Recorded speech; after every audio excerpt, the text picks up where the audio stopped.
Sou da Igreja com graça e paz, Senhor Jesus. Amém. Convido os irmãos a abrirem as vossas Bíblias no livro de João, capítulo do número 2.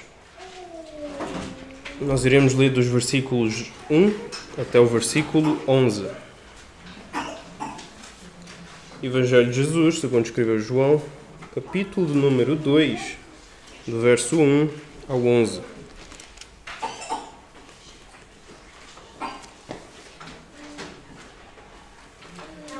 E diz o seguinte: E ao terceiro dia fizeram-se umas bodas em Caná da Galileia, e estava ali a mãe de Jesus. E foi também convidado Jesus e seus discípulos para as bodas. E faltando vinho, a mãe de Jesus lhe disse: Não têm vinho. Disse-lhe Jesus: Mulher, que tenho eu contigo? Ainda não é chegada a minha hora.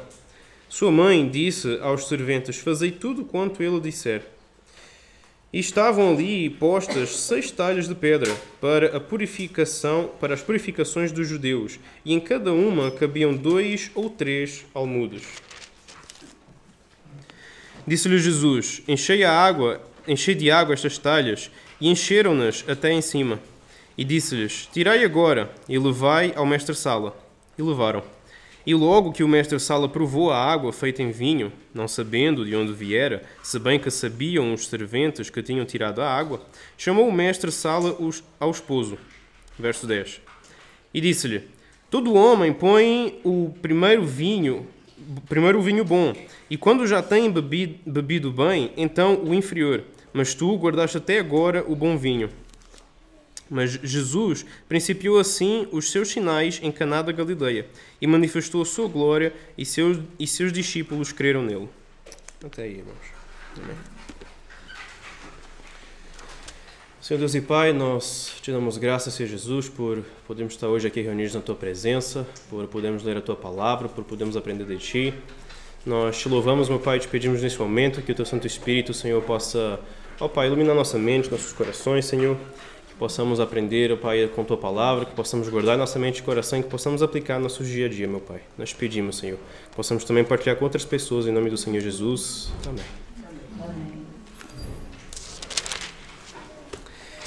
Então, João capítulo 2, aliás, o livro do João, ele, no geral, ele é um livro que, nos primeiros capítulos, é um livro que ele trata de 7 milagres, 7 sinais. João fala desses milagres como sinais. E estes sinais, eles são interessantes porque, ao contrário de outros milagres que a gente vê em nos outros evangelhos, estes milagres João trata como sinais. Porquê? Porque não eram apenas milagres que demonstravam apenas o poder de Deus. Estes milagres eles eram chamados de sinais. Porquê? Porque eram milagres que tinham um significado por detrás. E João ele traz esta característica em suas cartas muito marcante, muito interessante, que é este facto, esta característica de trazer estes milagres, selecionar milagres muito específicos que têm por detrás um significado da qual nós podemos discernir ao ler estes capítulos. E isto é interessante, que nós sabemos que Jesus fez mais milagres, Jesus fez mais obras. No entanto, João escolhe apenas 7. João escolhe registrar estes 7 milagres específicos. E uma coisa comum que nós vemos em todos estes sinais é que eles têm um propósito bem claro, que é apontar para quem é Cristo e a sua obra. Então é muito interessante, irmãos, que com isto nós começamos então a identificar qual é o propósito deste Evangelho. Claro, ainda já no capítulo 1, nós já conseguimos identificar com a introdução que João nos dá, mais ou menos qual é o sentido que esta carta vai tomar. Mas ao perceber este padrão de que esses 7 sinais, estes 7 milagres, têm este significado e apontam para quem é Jesus, nós podemos ver que o Evangelho de João ele tem este objetivo, este propósito claro. Mostrar para o povo, dizer para o povo, olha, este é Jesus, este é Cristo, Ele é o Filho de Deus. Okay?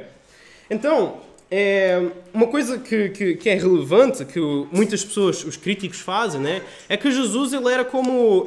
houve até uma personalidade lá no Brasil, um padre, que ele ficou popular naquela região, só que por causa da forma dele ensinar, por causa da forma dele pregar e tudo mais, só que quando ele morreu, as pessoas que admiravam aquele padre começaram a falar pela cidade que não, este padre ele fazia milagres, ele tocava nas pessoas, as pessoas andavam, essas coisas assim. Então as pessoas começaram a criar lendas, começaram a criar história com base na história desse padre que morreu. E muitas pessoas utilizam esse tipo de história, não é a única que existe, existem várias histórias assim à volta do mundo, mas muitas pessoas utilizam esse tipo de história para criticar a veracidade de Cristo. Ou seja, eles dizem, não, mas Jesus ele foi apenas um homem, um revolucionário, etc. E daí os discípulos, eles admirando Jesus, eles aproveitaram, depois que ele morreu, e começaram a dizer que ele fez milagres, etc. Com a mesma ideia. Só que qual é que é a grande diferença aqui entre os discípulos de Jesus, que ensinaram tudo isto, que espalharam tudo isto, e essas outras histórias que a gente conhece? É que, ao contrário dessas histórias, os discípulos de Jesus estavam dispostos a morrer para divulgar isto. Ou seja, se fosse simplesmente para espalhar histórias e tudo mais, será que valeria a pena eu morrer simplesmente para espalhar um boato? Acho que não. Então isto demonstra, já se demonstra um argumento da veracidade de quem é o nosso Deus, de quem é Cristo. Ok, Cristo realmente ele fez milagres.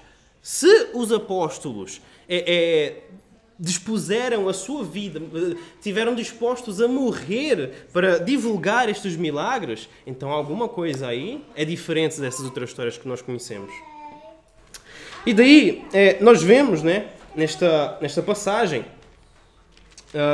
no capítulo 1, que Jesus ele é a palavra de Deus, ele é apresentado como a palavra. No princípio era o Verbo, e o Verbo era Deus, e o Verbo estava com Deus. Então, nós vemos então esse paralelo, inclusive com Gênesis, apontando para essa direção. Ok, nós nesta carta nós vamos aprender quem é Jesus. Nesta carta, neste Evangelho, nós vamos aprender quem é Jesus. Nós vamos aprender realmente a veracidade, realmente esses milagres, o teor destes milagres, os sinais, qual era o significado destes sinais, destes milagres, qual era o propósito de tudo isto. Então, esta é uma forma bem resumida, né, de dizer mais ou menos em que sentido vai esta carta. Principalmente aqui entre o verso 2 e o 12, o capítulo 2 e 12, que nós encontramos muito esse padrão de milagres de Jesus que eram sinais, que apontavam para algum significado.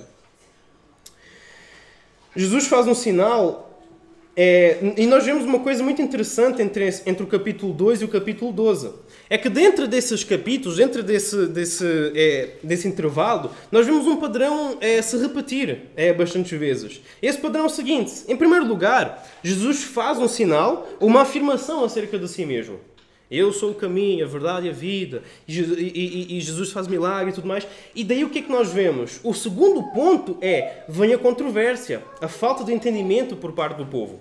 Então Jesus começa fazendo um sinal, ou fazendo uma declaração sobre si mesmo, e depois, logo em seguida, surge uma controvérsia. O povo os fariseus, ou ficam furiosos, ou ficam irados, ou não ficam satisfeitos, ou alguma controvérsia acontece. E depois o terceiro ponto o povo depois se questiona sobre quem Jesus realmente é. Então este é um padrão que nós vemos se repetir, estes 3 pontos. Jesus faz um milagre sinal, existe uma controvérsia, e no final fica a questão, ok, mas quem é Jesus?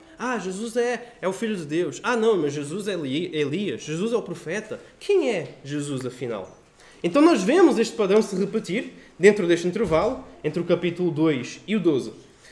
E daí, no capítulo 2 em específico, que é onde nós vamos aprofundar mais hoje, nós vemos este episódio, né, que foi nas bodas de Caná.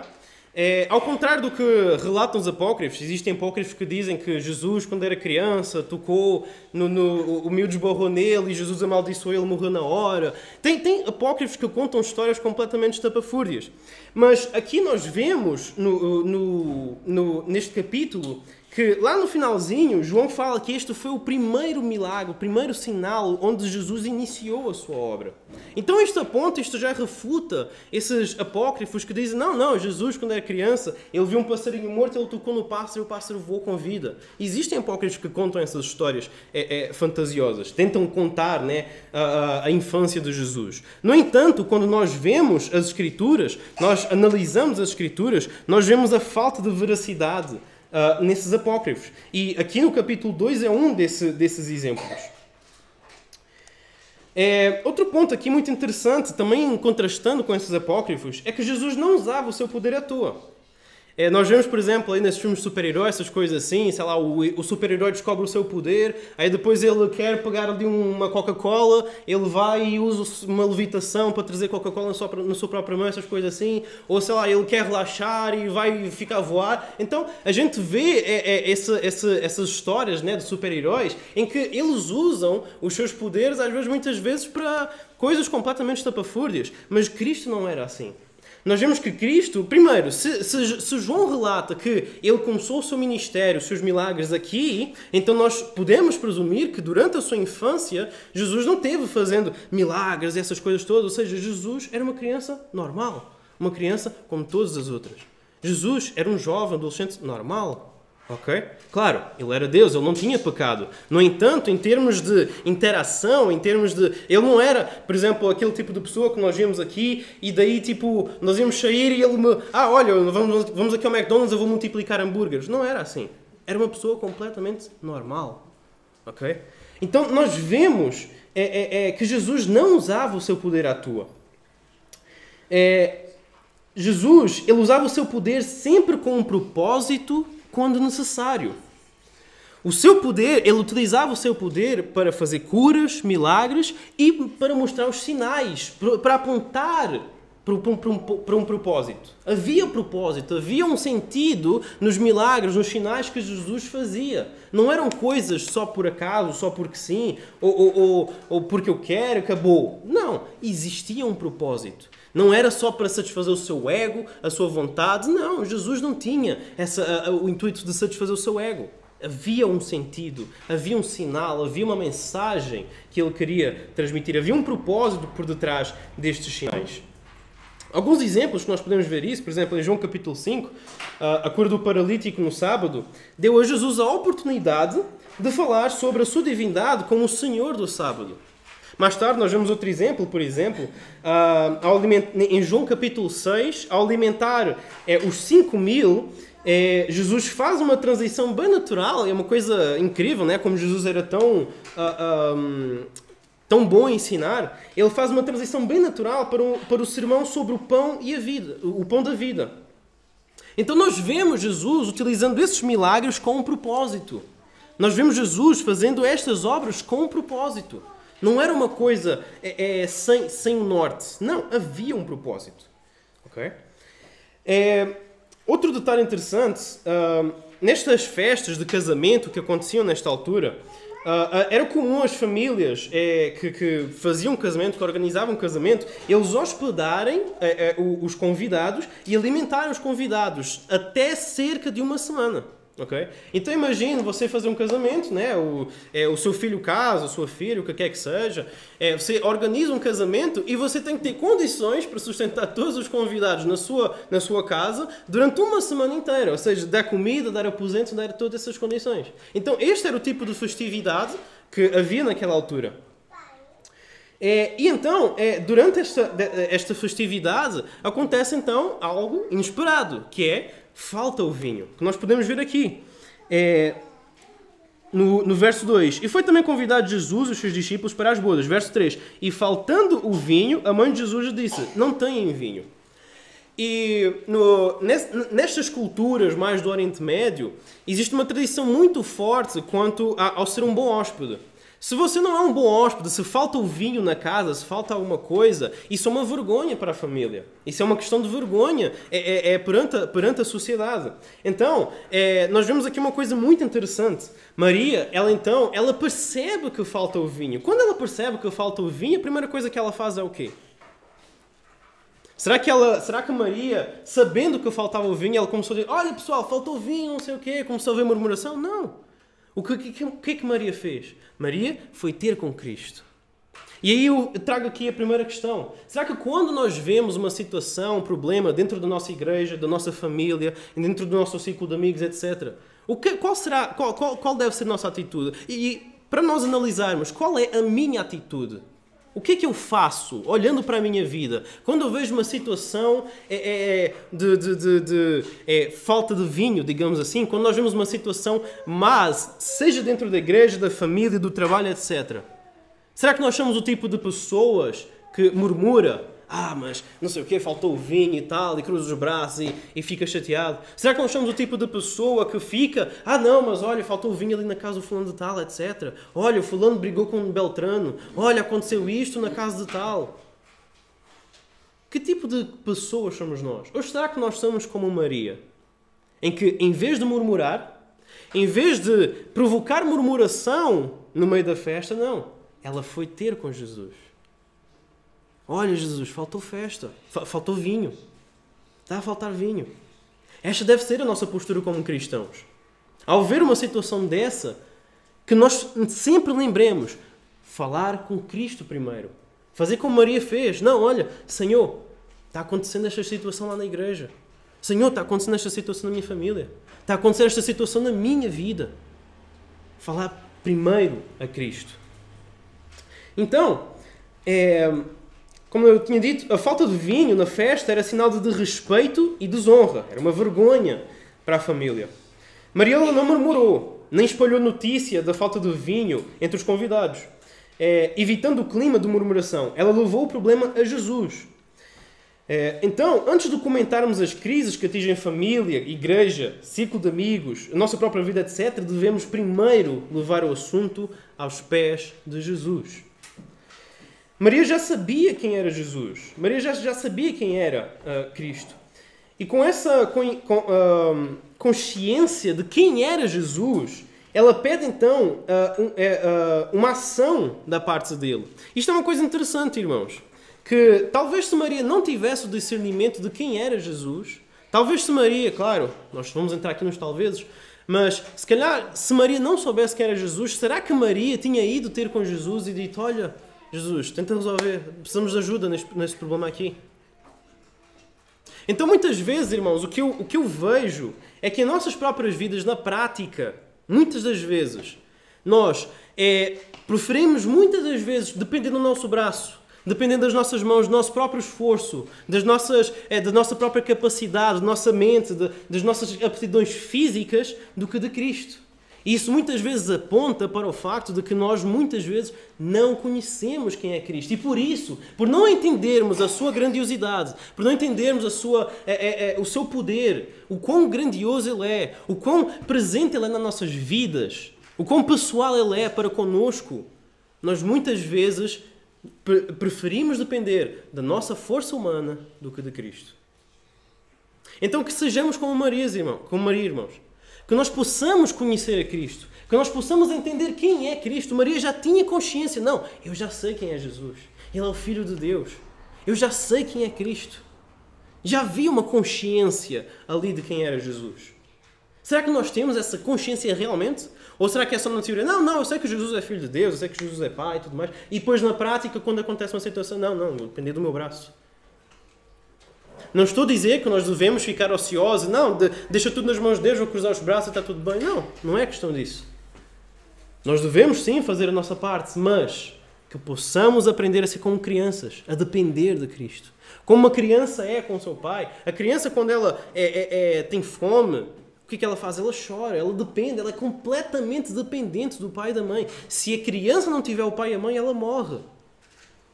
E nós temos que ter essa consciência em nossas vidas. Nós precisamos do nosso Pai, senão também morremos.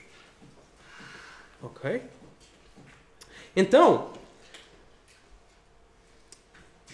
e isso já é questão. Estamos fazendo como Maria? Será que lembramos por interceder por nossos irmãos em oração? Será que lembramos de trazer aos pés de Deus as situações? E outra coisa que nós vemos aqui muito interessante. Maria, ela estava atenta àquela situação. Quando faltou o vinho, Maria foi logo ter... Não foi o noivo que foi ter com Jesus, não foi a esposa, não foi nada disso. Foi Maria. Maria, assim que percebeu que faltou o vinho, foi ter com Jesus, relatar o que tinha acontecido. Então nós vemos aí como Maria intercedeu, de certa forma, ali por aquela situação. E da mesma forma, será que nós como cristãos, nós nos lembramos, nós estamos atentos para interceder por nossos irmãos? Não quero dizer que, não, agora vou ficar, não sei o quê, tentar me infiltrar na vida do meu irmão, não sei o quê. Não é questão disso. Mas, será que nós, como cristãos, nós procuramos, nós nos preocupamos com os nossos irmãos? Irmão, olha, como é que está? Está tudo bem consigo e tudo mais? Mandar mensagem, relembrar. Meu irmão, está tudo bem consigo? Um telefonema, um toque, uma mensagem. Às vezes, muitas vezes, eu já vi isso bastante. Às vezes, no nosso meio, existem pessoas que estão passando por situações bem complicadas, mas ninguém sabe. Ninguém sabe. Porquê? Porque não existe essa interação, não existe esse espírito de intercessão que nós vimos aqui no caso de Maria. Assim que ela percebeu a falta de vinho, ela foi falar com Jesus. Que nós possamos aprender também com Maria, nesse sentido. Que possamos, então, estar atentos, a auxiliar uns aos outros, a ajudar uns aos outros. Pode ser com um conselho, pode ser simplesmente um abraço, pode ser um telefonema, um toque, uma mensagem, ou pode ser simplesmente no momento em que você está orando, se lembra de orar pela pessoa. Procure, irmãos, procure ter comunhão com uns com os outros, procure interceder, porque isso é ser igreja, isso é parte do que é ser igreja. Então, Jesus então ele responde a Maria. Faltando vinho, a mãe de Jesus lhe disse: não tem vinho. Verso 4, disse-lhe Jesus: mulher, que tenho eu contigo? Claro, nós aqui no nosso ocidente, nós pensamos: Jesus parece que foi mal educado, né? Mulher, que tenho eu contigo? Se eu falasse para a minha mãe, por exemplo, se calhar ela ficava chateada até. Então, talvez para nós, no ocidente, nós pensamos: não, mas parece que Jesus foi mal educado. Só que não. Os estudiosos, acho que foi Warren Wisby, se não me engano, ele diz o seguinte, que no Oriente Médio, referir-se a uma mulher como mulher era como se eu estivesse a dizer madame, senhora, minha senhora. Era mais ou menos nesse sentido. Ou seja, Jesus estava a ser extremamente cortês para com sua mãe. E aí nós vemos o caráter de Cristo. Nós vemos o quão incrível Jesus foi. Mesmo para a sua mãe, ele tinha toda essa reverência, ele tinha todo esse respeito, por assim dizer. Que nós possamos também ser imitadores de Cristo, nesse sentido. Jesus respeitava os seus pais, mas acima de tudo, nós vemos uma coisa interessante. Jesus respeitava, acima de tudo, o seu Pai Celestial e procurava fazer tudo segundo a sua vontade, no seu tempo. Então nós vemos isso aqui na resposta de Jesus. Mulher, que tenho contigo, ainda não é chegada a minha hora. Então nós vemos que a Maria ela faz um estímulo. Olha, Jesus, está faltando vinho. É como se Maria estivesse dizendo: olha, podias fazer já um milagre. Claro, sobreentendendo. Mas Jesus, ele não cede. Ele diz: não, mulher, que tenho contigo, ainda não é chegada a minha hora. Ou seja, a prioridade é o Pai. Mesmo que Jesus, tendo o respeito pela sua mãe, mesmo Jesus tendo todo esse respeito, tendo toda essa postura, ainda assim, mesmo ele sendo submisso aos pais, ainda assim, ele era mais submisso a Deus, ao Pai que está nos céus. E eu pego isto também mais uma vez para as nossas vidas. Porque muitas vezes, eu vejo isso na minha própria vida, muitas vezes a gente prefere priorizar ou colocar acima o homem do que Cristo. Muitas vezes, eu preciso fazer isto, mas para agradar o homem, em vez de eu fazer a vontade de Deus, eu faço a vontade do homem. Por exemplo, eu preciso de estudar as Escrituras, por exemplo. Mas depois algum amigo, Daniel, olha, hoje vamos fazer não sei o quê e tal, a gente precisava muito de ti e tudo mais. E para agradar a pessoa, eu vou lá e me disponibilizo. Olha, a gente precisava da tua ajuda aqui, vamos fazer um jogo de futebol e tudo mais, precisamos mais um. Ou seja, eu priorizo o homem em detrimento de Cristo. Será que nós não estamos a fazer isso em nossas vidas também? Jesus, mesmo sendo a mãe dele, mesmo sendo Maria, dizendo: olha, faltando vinho, ainda assim Jesus prioriza Deus. Jesus prioriza o Pai e não Maria. Nós vemos então essa prioridade e que deve ser assim nas nossas vidas da mesma forma. Que possamos priorizar Deus acima de todas as coisas. E não o próximo, não a nossa própria vontade. Acima de tudo é Deus.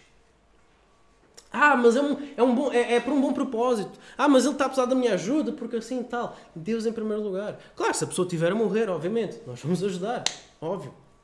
Mas é acima de tudo Deus em primeiro lugar. A influência,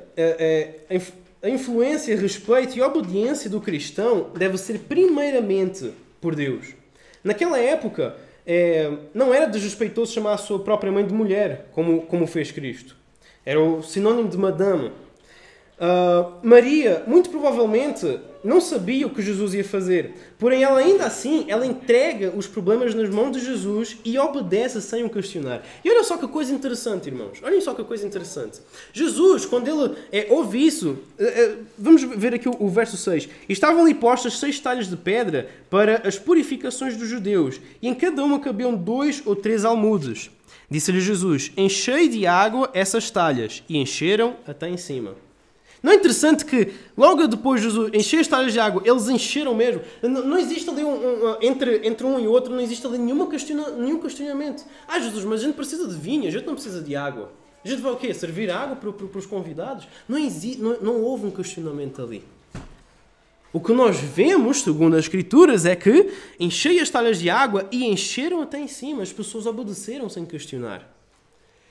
Mas para a nossa mentalidade humana, se hoje faltasse vinho aqui, por exemplo, tivéssemos uma festividade e faltasse vinho, e eu dissesse, olha, encham as garrafas de água. Com certeza, muitos de vocês iriam olhar torto para mim, iriam achar estranho, iriam achar, mas como assim encher água? Quer dizer, a gente precisa de vinho. Era mais inteligente a gente ir ali, sei lá, no Pingo Doce, alguma coisa assim, comprar um vinho.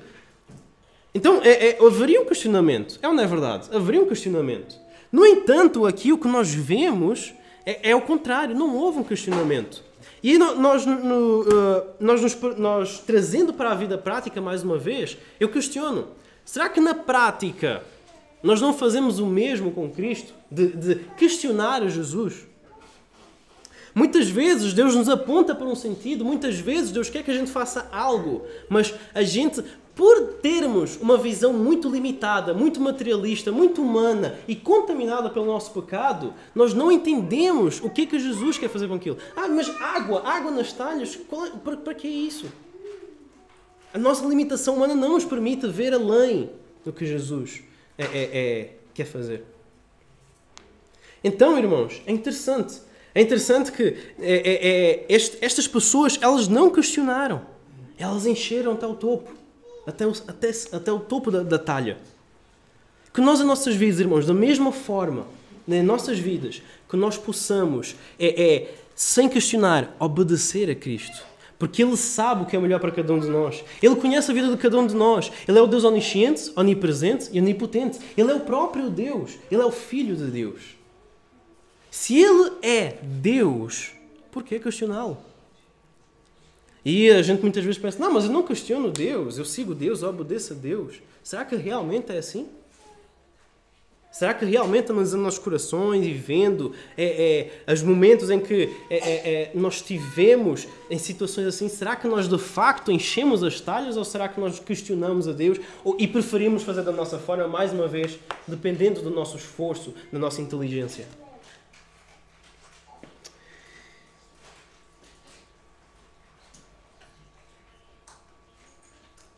Sejamos como crianças. Ela então diz, fazei tudo o que Ele disser. Então, Maria fala para esse pessoal, olha, façam tudo o que Jesus disser, façam tudo o que Ele disser. E eles obedeceram.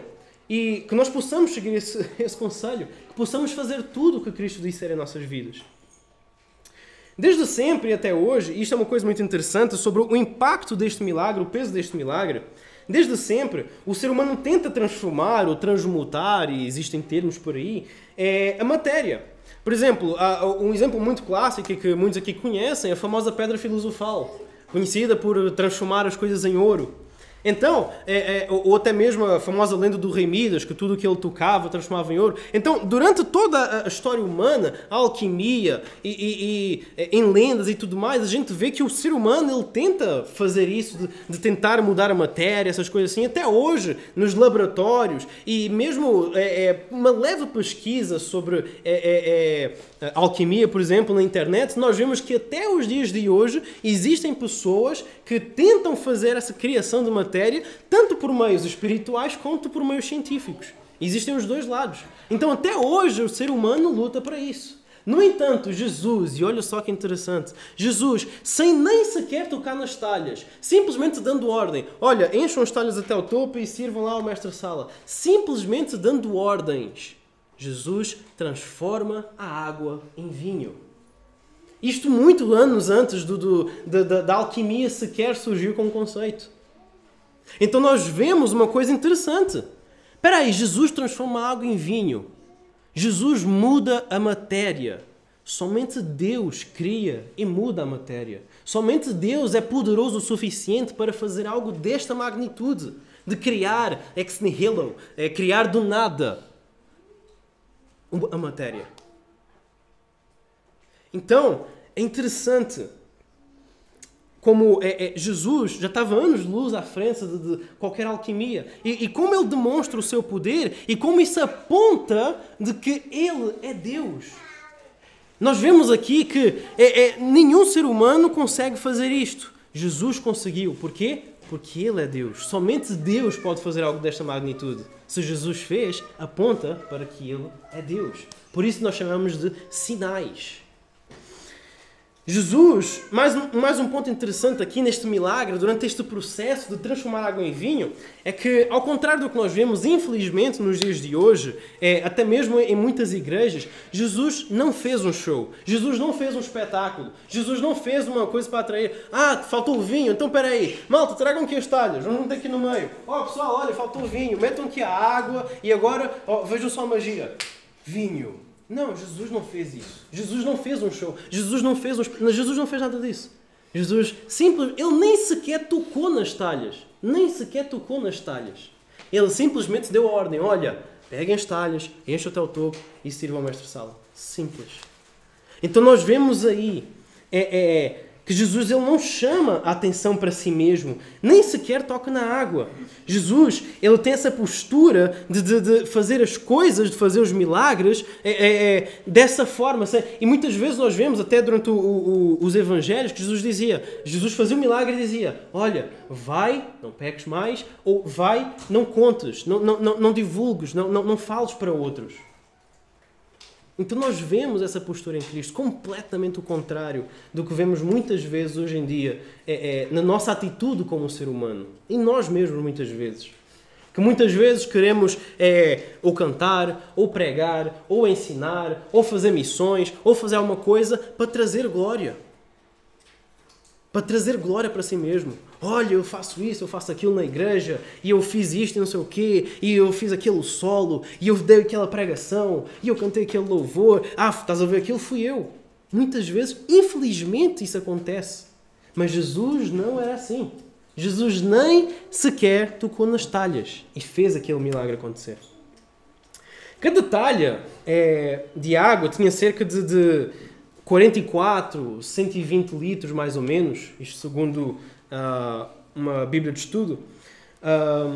E estas talhas elas eram usadas muito comumente na purificação judaica. O que é que acontecia? Quando o judeu ele tocava alguma coisa que era considerada impuro, ou no gentil alguma coisa assim, antes da refeição, antes desses momentos, havia um ritual de purificação, onde o judeu com água ele se lavava as mãos e se lavava. Okay? Então havia esse ritual de purificação. Era para isso que aquelas talhas estavam lá. Era para esse propósito.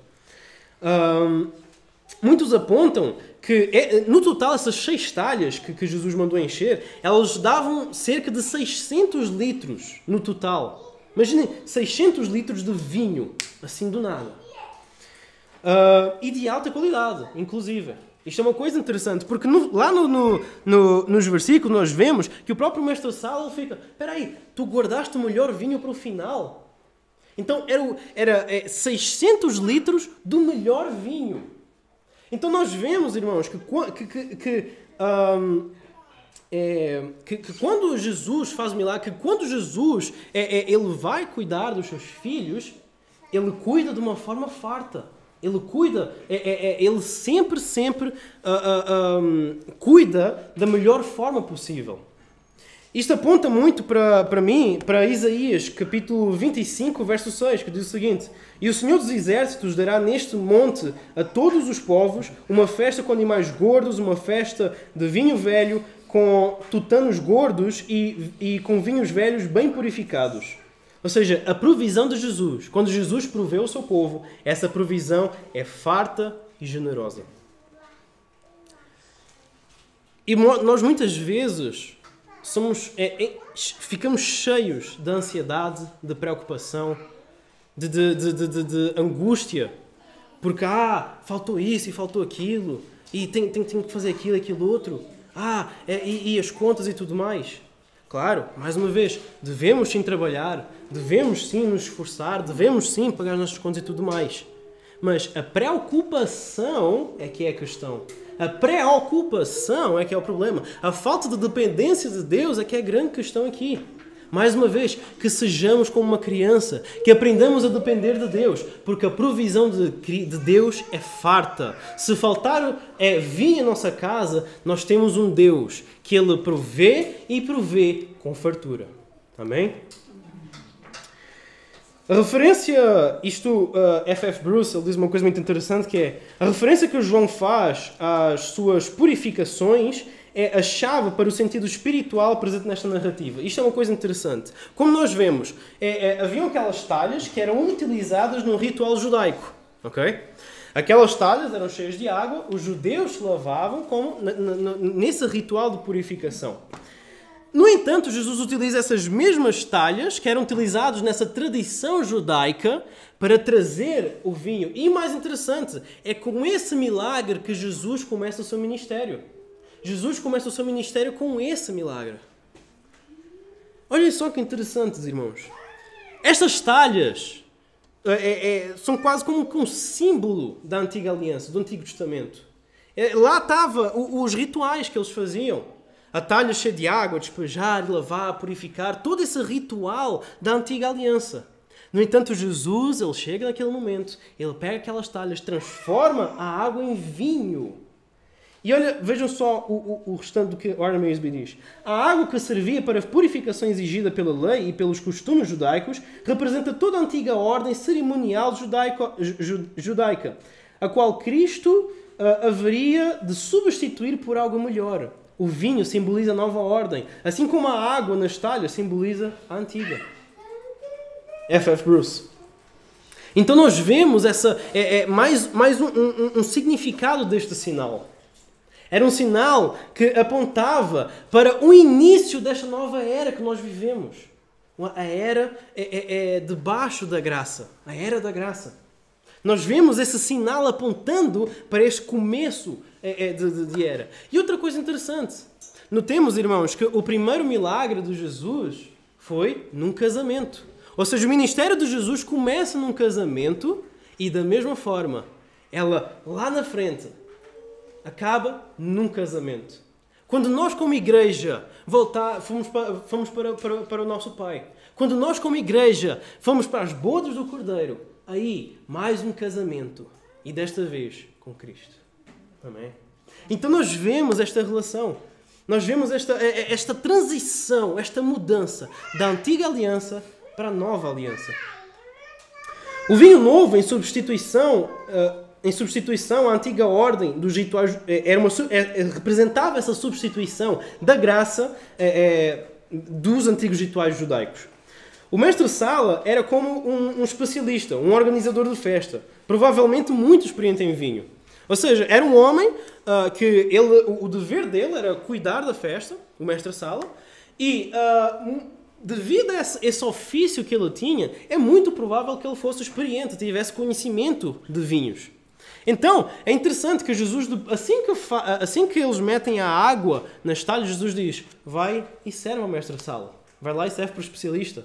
Olha que interessante. E daí nós vemos a reação do mestre-sala ao provar daquele vinho. O mestre-sala, então, ele prova aquele vinho, e nós vemos aí no verso 9: e logo que o mestre-sala provou a água feita em vinho, não sabendo de onde viera, se bem que sabiam os serventes que tinham tirado a água, chamou o mestre-sala ao esposo. Chamando o esposo, o que é que o mestre-sala disse? E disse-lhe: todo homem põe primeiro o vinho bom, e quando já tem bebido bem, então o inferior, mas tu guardaste até agora o bom vinho. Em outras palavras, qual é que foi a reação do mestre-sala? O mestre-sala, não entendendo o que tinha acontecido ali, o sobrenatural que havia acontecido ali, ele chama o esposo e diz: maroto, entendi a tua estratégia.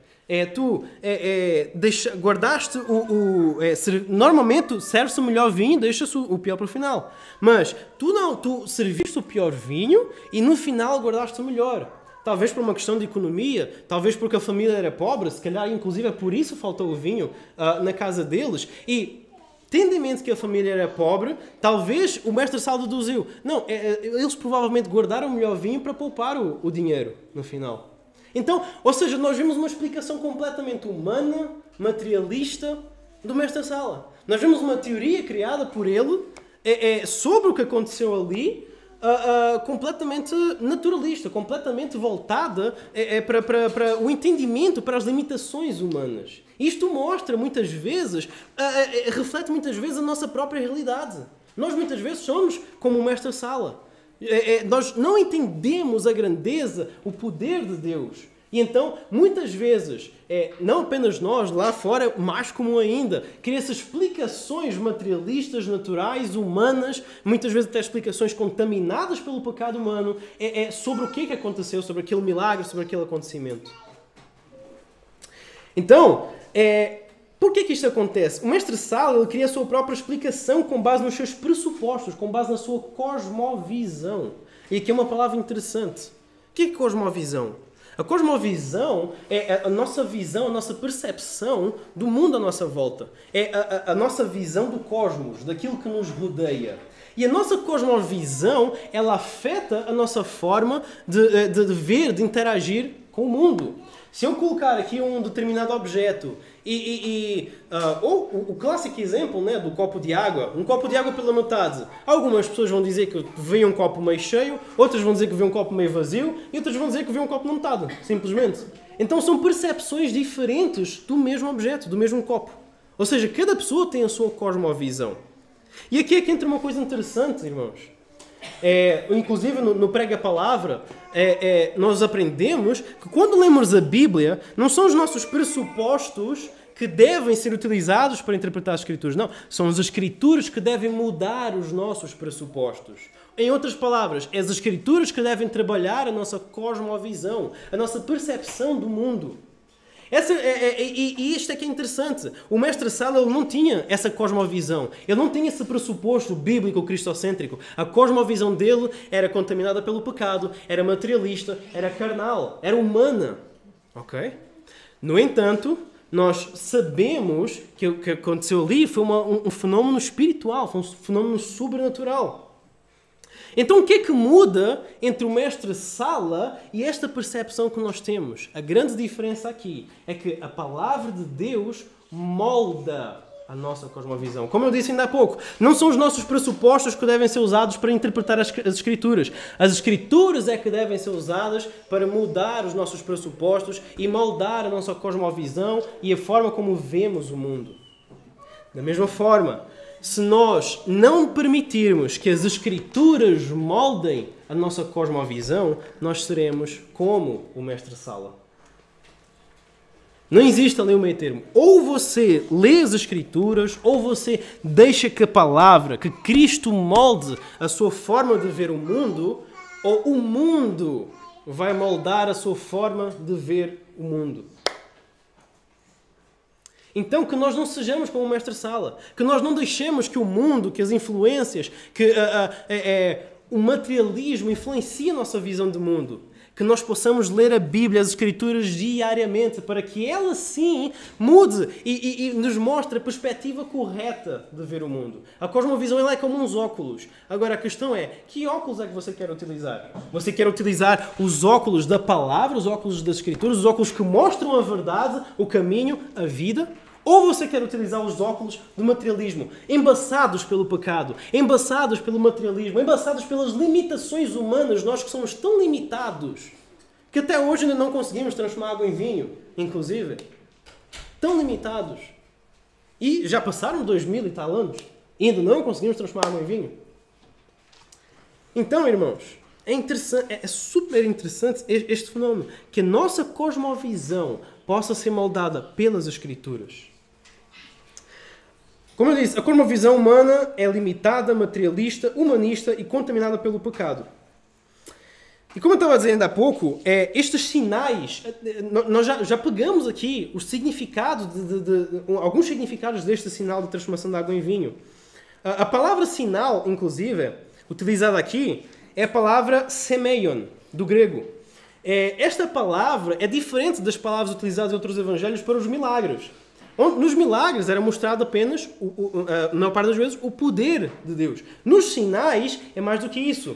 Num dicionário, Lexicon Greek Dictionary, se não me engano, diz o seguinte, isto traduzido, um sinal é o quê? É um evento maravilhoso manifestando um ato sobrenatural de um agente divino, frequentemente com ênfase na comunicação de uma mensagem. E este aqui é o ponto, é o segredo aqui. Frequentemente com ênfase na comunicação de uma mensagem.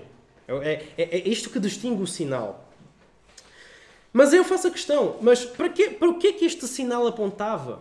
E aqui nós vamos ver aqui os pontos. Ponto 1. Nós vemos que este sinal mostrava que Jesus não era comum. Não era normal. Jesus não era comum ali no meio deles. Ele se comportava como uma pessoa normal, como nós dissemos ainda há pouco. Não era o tipo de pessoa que, vamos ao McDonald's, vamos multiplicar hambúrgueres. Não. Jesus era uma pessoa normal. Porém, a sua natureza não era comum. Nós vemos por este milagre que a sua natureza não era comum. Ponto 2. Jesus não era um mágico ilusionista. Ele fez apenas com as palavras aquilo que os alquimistas e outras ciências e por aí vai jamais conseguiram séculos mais tarde. Então Jesus não era um ilusionista. Ele não fez ali nenhum truque, porque na magia, nós vemos muitas vezes isso, né? Na magia eles distraem a sua atenção para um lado, para fazer um truque ali, um truque acolá. Então existem truques, existem estratégias ali para ludibriar, ou até, às vezes até mesmo psicologia, ou outras coisas, são utilizadas, hipnose, são utilizadas em muitos shows e tudo mais. Porém, nós vemos que Jesus, ele não era um ilusionista, ele sequer tocou nas talhas. Jesus não era o hipnólogo, nada disso. Jesus, discretamente, Jesus, sem se aparecer, ele faz aquele milagre. Então nós vemos este segundo ponto. Um terceiro ponto é que Jesus tinha poder como Deus de criar e transformar elementos. E isto aponta para este sinal interessante de que Jesus é Deus. Se ele, assim como Deus, teve o poder de transformar água em vinho, teve o poder de transformar matéria, ele é Deus. Há até aquele ditado que é: se anda como um pato, se quaca como um pato, se parece um pato, então se calhar é um pato. Não é verdade? Então, da mesma forma, se Jesus fez estes milagres da mesma forma como Deus, e o Evangelho de João é muito nesse sentido, né? Jesus mostrando que Ele é Deus, então, nós podemos entender então que este sinal como uma demonstração de que Cristo era sim o Messias, esperado pelo povo judeu. E esse é o ponto 4. Jesus o Messias, Filho de Deus, aguardado pelos judeus. Este sinal ele também aponta e manifesta a glória de Cristo. Tanto é que sinais e prodígios no Antigo Testamento eram constantemente considerados como manifestações da glória de Deus. Se havia um sinal, se havia um prodígio, se havia alguma coisa, algum milagre no Antigo Testamento, isso normalmente era sempre considerado como uma demonstração da glória de Deus. Da mesma forma, Cristo faz aquele milagre, faz aquele prodígio. Isso demonstra, aponta para a glória de Deus. Finalmente, o sinal tinha como objetivo levar os discípulos a crer nele. E isto é uma coisa interessante, porque nós vemos aí no verso... ler a partir do verso 10. E disse, todo homem põe primeiro vinho... verso 11. Jesus principiou assim os seus sinais em Caná da Galileia e manifestou as suas glórias e os seus discípulos creram nele. Então serviu para o propósito. Aquele sinal serviu para o seu propósito. Os discípulos creram nele. Atenção, não estou aqui querendo dizer, eu já ouvi isso muitas vezes, que não, se a igreja quer crescer, ela tem que fazer sinais. Se a igreja ela quer crescer, se a igreja ela quer se multiplicar, tem que haver cura, tem que haver isto, tem que haver aquilo. Já ouvi muitas vezes esse argumento. Para a igreja crescer é necessário o povo ser tão cheio do Espírito Santo que eles vão lá e vão curando as pessoas e tudo mais. No entanto, irmãos, como nós aprendemos em Jonas, né? Jonas, quando ele foi na cidade de Nínive, ele não chega lá para fazer milagres, para fazer um show, para fazer alguma coisa. Não. Jonas chega lá e simplesmente com a palavra toda aquela cidade se converte. Então que nós possamos lembrar disso. Jesus utilizou este sinal com o objetivo de levar também os discípulos a crer nele. No entanto, nós não podemos pensar que agora a nossa vida é só, nós temos que depender de sinais. Não, é da palavra, a palavra acima de tudo. Nós vemos que Jesus ele fez todos aqueles milagres e na hora do Sermão do Monte, na hora da crucificação, o pessoal estava lá, crucificam, ou foram-se embora no caso do Sermão do Monte. No caso de Jonas, Jonas simplesmente pregou numa terra estrangeira, numa terra que ele não falava a língua dele, uma terra diferente, uma cultura que era rival da cultura dele. Ele simplesmente com a palavra, toda uma cidade, a capital quase, acho que ainda não era capital na altura, mas toda uma cidade se converte a Deus. Então, que nós possamos aprender a depender da palavra também para evangelizar. Se Deus quiser fazer sinais, Ele faz. Se Deus quiser fazer milagres, Ele é soberano sobre todas as coisas, Ele faz o que Ele quiser. Quem somos nós para questionar? No entanto, a nossa dependência deve ser na palavra, quando formos evangelizar. Warren Wiersbe, ele escreve uma coisa interessante que é: naquele milagre, Jesus trouxe plenitude onde havia vazio, alegria onde havia decepção e algo interior onde havia apenas algo exterior. Naquele milagre do vinho, o vinho era muitas vezes tratado, nas Escrituras, é muitas vezes tratado como um sinónimo de alegria. É um sinónimo de festa, de alegria, de regozijo. E, no entanto, naquela festa, mesmo Jesus, isto é uma coisa interessante, mesmo Jesus estando presente naquela festa, faltou o vinho. Então, muitas vezes, irmãos, não é porque nós somos cristãos que não significa que não vá faltar o vinho. Não é porque nós temos Cristo na nossa vida que não vai faltar o vinho. A questão é que existe um propósito para todas as coisas. Naquela situação faltou o vinho. E Jesus utilizou aquela situação para mostrar aquele sinal. Então, em nossa vida também pode haver escassez, em nossa vida também pode haver falta de vinho, também pode haver falta de alegria. A gente pode ter momentos em que estamos mais tristes, pode haver momentos em que a gente não está para festividades. Sim, é verdade. Mas o mesmo Jesus que estava lá quando faltou o vinho, foi o mesmo Jesus que transformou a água em vinho. Então, ao contrário daqueles que estão no mundo, onde quando falta o vinho, eles não têm para onde correr, no nosso caso, nós temos um Deus todo-poderoso que Ele transforma a água em vinho. E não estamos aqui falando, irmãos, de vinho somente, falando de coisas materiais e tudo mais. O vinho aqui, ele é retratado como um sinónimo de alegria. Também trata de questão sentimental, trata de todos esses pontos. Jesus, como conclusão, Jesus, ele isto é um trecho também do Hernandes Dias Lopes, que ele diz o seguinte: Jesus foi foi a essa festa com os seus discípulos em Caná da Galileia, mostrando que ele aprova as alegrias sãs e santifica o casamento, bem como nossas relações sociais. Ele celebra connosco nossas alegrias. Isto é uma coisa interessante, irmãos, porque tempos depois, mais ou menos aí perto da Idade Média, um pouco antes da Idade Média, começam a surgir um movimento de monjos. Pessoas que acreditavam que se elas se separassem completamente e raspassem a cabeça, essas coisas assim, elas iam ser mais santas. Também começa a haver, com o surgimento da Igreja Católica, essas hierarquias e tudo mais. E nós vemos aqui que muitas vezes nós ainda temos essa percepção de que não, uma pessoa santa é aquela pessoa que ela é assim bem séria. É aquela pessoa que ela não ri, é aquela pessoa que ela é assim, é bem, não sei, ela não se diverte, ela não gosta de brincadeiras, não, ela é séria, porque ela é santa. Não. Nós vemos que Jesus, ele foi na festa, ele foi convidado e ele vai na festa com os seus discípulos. Então, Jesus, ele aprova, sim, a gente ter regozijo, a gente ter alegrias, a gente ter, desfrutar da nossa liberdade cristã. Claro, não podemos, mais uma vez, abusar. Não podemos, agora eu vou me embriagar, vou em todas as festas, vou fazer isso e aquilo e vou na discoteca. Não. No entanto, santidade não é sinónimo de muita seriedade. Essas coisas. Não. Até Jesus foi na festa de casamento.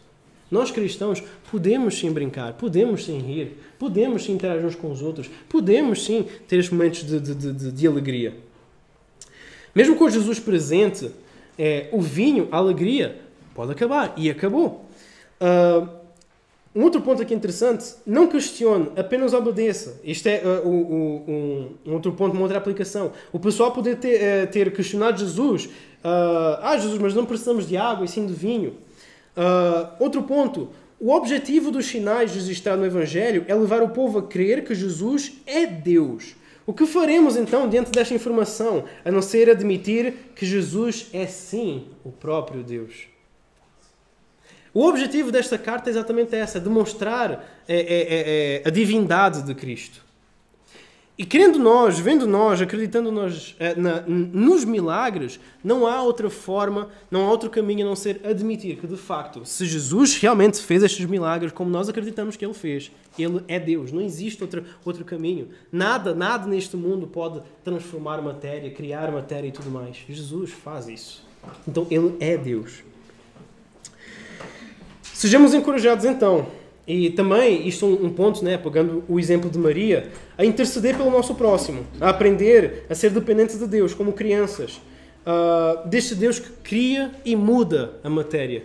Que possamos entender que se nós temos este Jesus, que realmente é Deus, se nós servimos este Jesus, que realmente Ele é soberano sobre todas as coisas, devemos então entender, devemos então procurar assimilar que este é o Deus que cuida das nossas vidas. E se Ele é o Deus que cuida das nossas vidas, então que nós possamos depositar as preocupações, a ansiedade, as nossas angústias, interceder as situações dos nossos irmãos, dos nossos familiares, nas mãos deste Deus Todo-Poderoso.